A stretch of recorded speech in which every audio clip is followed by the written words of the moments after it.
Pero anong lasa? Sarap. Yummy. Tingin daw ako.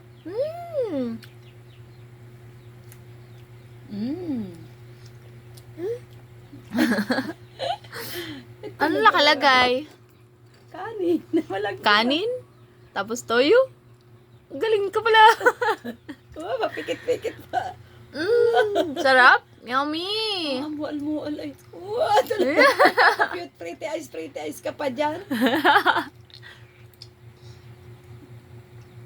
Walang patid na subo. Ang galing ay. Nilalaroan mo na eh. Water ka na. No more na?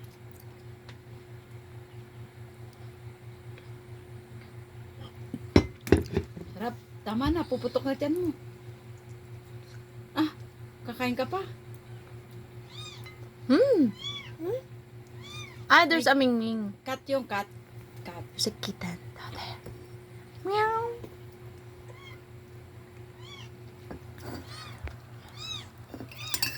Ayaw nga kumain ng may ulam.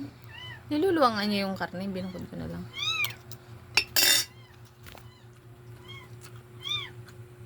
Grabe ang training sa iyo, ano? Sabi talaga yun, pag hindi mo pinapakain na matamis, ang lasa niyan sa kanin, napakasarap. Sa mga gulay.